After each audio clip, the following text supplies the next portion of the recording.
J'écoute maintenant Alain Colombel d'Europe Écologie Les Verts, secrétaire national de ELV.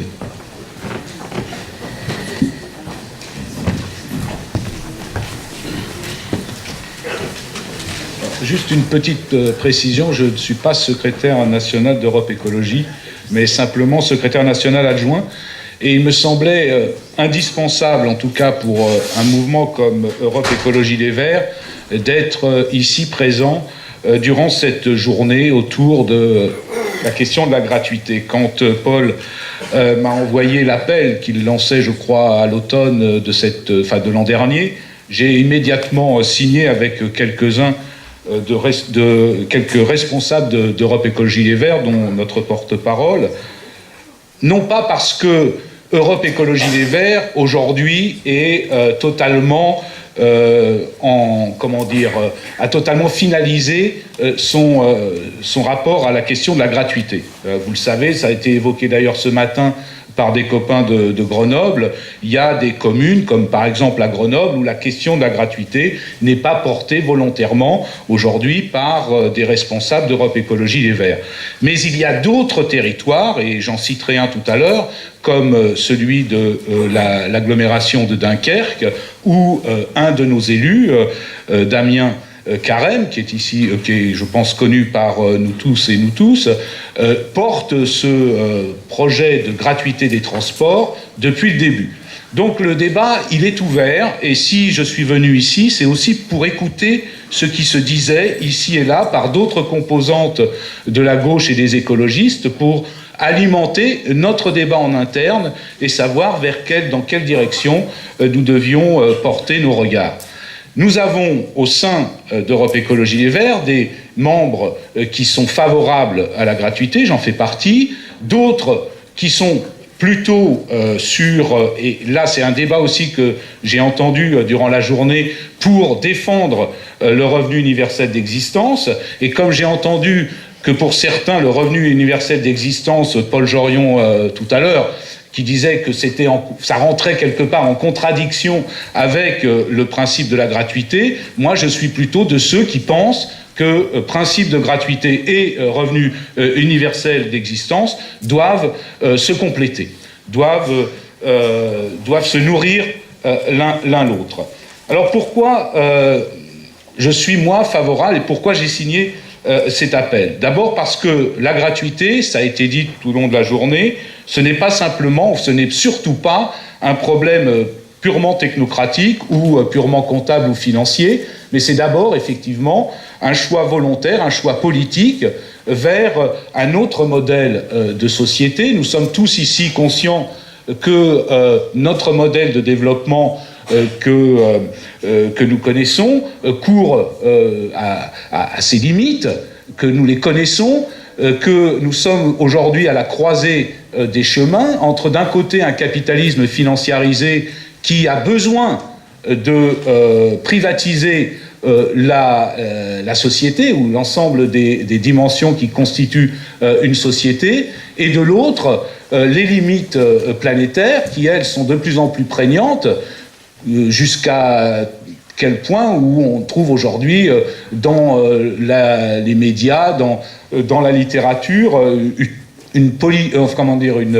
un ensemble de théories sur l'effondrement qui sont de plus en plus évoquées comme étant une réalité substantielle sur laquelle on doit essayer de répondre. Et si on pose de manière sérieuse, et si on prend au sérieux la question de l'effondrement, c'est-à-dire la question de notre habitabilité sur Terre, dans toutes ses dimensions, alors la question de la gratuité peut être un élément, non pas le seul et unique élément de réponse, mais un des éléments de réponse à l'effondrement à venir.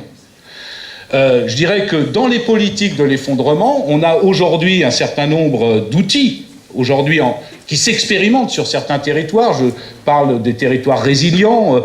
On a des chercheurs qui travaillent aussi sur la question des politiques de rationnement. Et d'ailleurs, sur la mobilité, on est bien au cœur de ce type de problématique, parce que j'ai entendu un certain nombre d'intervenants qui posaient le droit à la mobilité comme étant un droit inconditionnel. Ça s'interroge.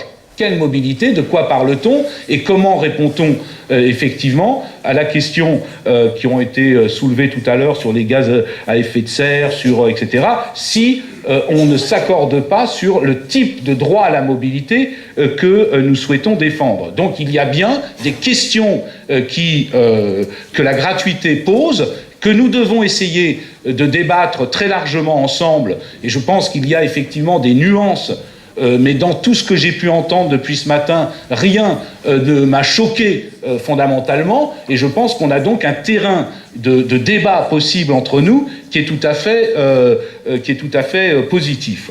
Je voudrais simplement, pour compléter mon propos, vous faire témoigner de ce que m'a dit Damien Carême, que j'ai appelé hier, sachant que je venais ici, pour lui demander un peu comment se passait même plus l'expérimentation, la mise en œuvre depuis le mois de septembre dans l'agglomération de Dunkerque, dont fait partie Grande-Synthe. Comment se passait donc le projet et la mise en œuvre de la gratuité dans les transports au sein de l'agglomération de Dunkerque. D'abord, ce qu'il m'a dit, c'est que la gratuité, chez eux, en tout cas, ça a été posé comme un choix politique, mais un choix politique qui ne s'improvise pas.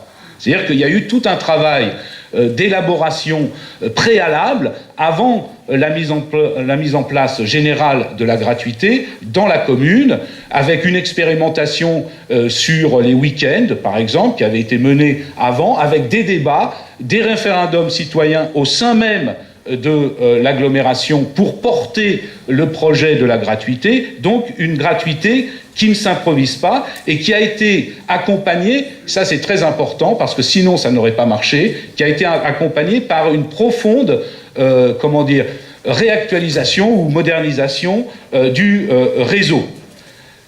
Plus de fréquences, des horaires étendus entre 5h30 et 22h30, 36% de kilomètres de transport en commun supplémentaires qui ont été apportés dans la commune, dans l'agglomération de Dunkerque, et la création d'emplois, puisqu'il y a plus de bus, il y a des besoins de chauffeurs supplémentaires.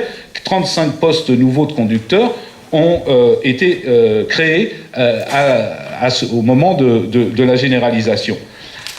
Avec le lancement de la gratuité, m'a-t-il dit, c'est depuis le mois de septembre, 120% d'augmentation du transport, des mobilités, ou plutôt des passages, le week-end, et 50% d'augmentation durant la semaine. Donc on voit bien que en quelques mois, puisque la généralisation a commencé en septembre, en quelques mois, on voit une très très large acceptabilité de la population par rapport à cette mise en œuvre. On passe d'une logique de rentabilité économique à l'utilité sociale et environnementale du système de transport. Un élément dont on n'a pas beaucoup parlé aujourd'hui, mais c'est qu'on redistribue indirectement du pouvoir d'achat. 4,5 millions d'euros par an, grâce à la gratuité, sont redistribués dans l'agglomération de Dunkerque. Et on a constaté, m'a-t-il dit, une baisse des incivilités, parce que ça c'est souvent aussi quelque chose qu'on entend pour ceux qui sont plutôt défavorables à la gratuité, que ça augmenterait les incivilités. Or, dans l'agglomération de Dunkerque, la baisse des incivilités a été évaluée à 60%, là encore en un trimestre, grosso modo. Donc on voit bien que la mise en œuvre plutôt, la généralisation de la gratuité dans l'agglomération de Dunkerque, à l'heure d'aujourd'hui, est un projet qui a porté ses fruits.